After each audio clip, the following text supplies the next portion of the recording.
Rajasthan high court में एक case चल रहा है। केस है भरतपुर के जो राजा थे उनकी जो संपत्ति है उनसे संबंधित डिस्प्यूट है। राजस्थान हाई कोर्ट में केस की सुनवाई हो रही थी और केस की सुनवाई के दौरान माननीय जस्टिस महोदय ने देखा कि जो केस टाइटल है उसमें राजा लक्ष्मण सिंह इस तरह से लिखा हुआ है। इस पर जज साहब ने ये पूछा कि भाई क्या 26वें संविधान संशोधन के बाद भी देश में कोई व्यक्ति, खास करके जब कोर्ट प्रोसीडिंग्स होती हैं, कोर्ट केस होते हैं, चाहे वो हाई कोर्ट, सुप्रीम कोर्ट हो या चाहे जो सबॉर्डिनेट जुडिशरी हो, वहाँ पर वो राजा, नवाब, महाराजा, राजकुमार ये सब टाइटल यूज कर सकते हैं या नहीं कर सकते। इस मामले में राजस्थान के एडवोकेट जनरल को और एडिशनल सोलिसिटर जनरल जो राजस्थान हाई कोर्ट में अपीयर होते हैं उनको नोटिस इशू किया है कि क्या ऐसा अभी भी किया जा सकता है क्या कि जब 26वें संविधान संशोधन के द्वारा जो है प्राइवेट पर्स और रिकग्निशन टाइटल वगैरह जो है खत्म कर दिए गए थे और भारतीय संविधान का अनुच्छेद 14 जो है सब की बराबरी की बात करता है, तो इस मामले में राजस्थान हाई कोर्ट ने नोटिस इशू किया है और इस पर केंद्र सरकार और राज्य सरकारों को जवाब देना है। अब अगर हम राजाओं की बात करें तो भारत में आदिकाल से राजा रहे हैं, राजा, महाराजा, बाद में नवाब भी आए, बादशाह हुए। और राजा बनने का क्या होता था, कुल मिलाकर के तो ये कह सकते हैं आम आदमी की भाषा में, भाई जिसने, जो कोई भी व्यक्ति एक अपना उसका क्षेत्र हो, उस पर उसी का राजकाज हो, उसका राजकाज कोई चैलेंज करके उसको हरा दे तो कोई दूसरा राजा बन जाए, नहीं तो फिर सक्सेशन के हिसाब से उसका बेटा आया जिसको वो राजा आगे बना दे, या कोई राज्य में से ही कोई तख्ता पलट कर दे या कुछ ऐसा कर दे। और उस तरह से जो है प्राचीन काल से चीज़ें चलती रहीं। जब अंग्रेज आए तो अंग्रेज़ों के साथ जो उस समय के राजा थे उनकी संधियां हुई और उसके बाद जब भारत का संविधान बन रहा था तो भारत की सरकार के साथ, उस समय की जो सरकार थी उसके साथ उस समय के जो राजा, नवाब, महाराजा जो भी थे उन्होंने अधिमिलन पत्र जो है साइन किया, इंस्ट्रूमेंट ऑफ एक्सेशन जिसको हम कहते हैं, और वो नए भारत का जो है अंग बने।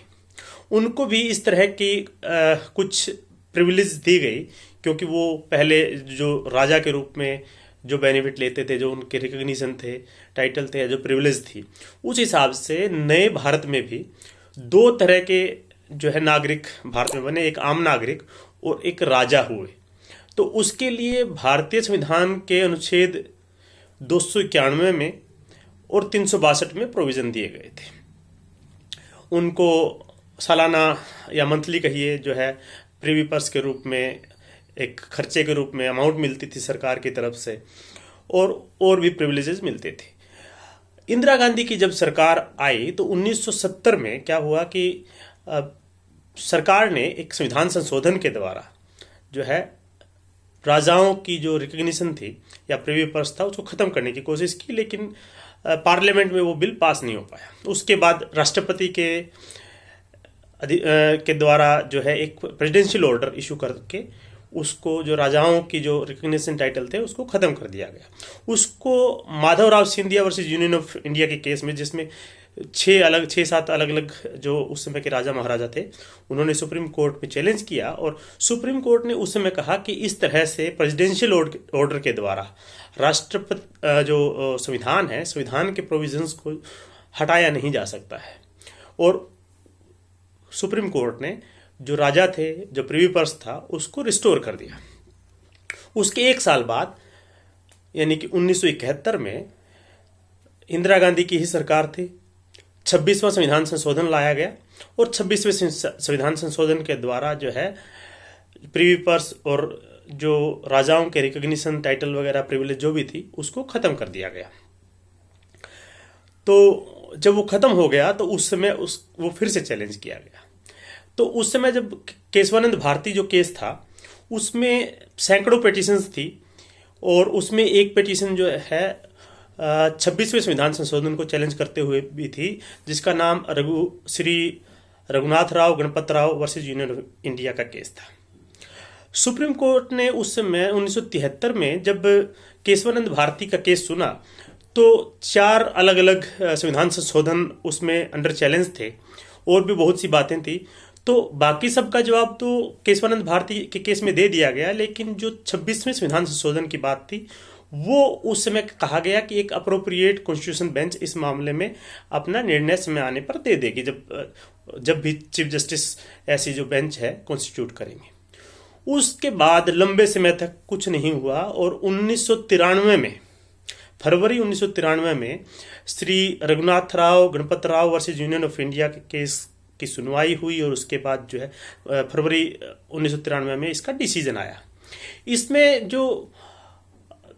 पिटिशनर्स थे उनका ये कहना था कि जो ये प्रावधान थे प्राइवेट पर्स के या राजाओं के रिकॉग्निशन टाइटल के, ये एक तरह से बेसिक स्ट्रक्चर है और इसको जो है पार्लियामेंट हटा नहीं सकती है। केस बड़ा है, लंबा है, लेकिन इसका लबोलवाब ये था कि सुप्रीम कोर्ट ने ये कहा कि आज का जो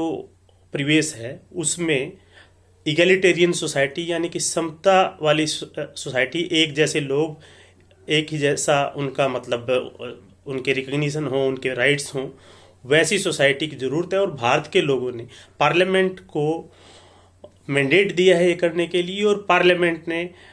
जो है संविधान में बदलाव किया है। उसी के चलते जो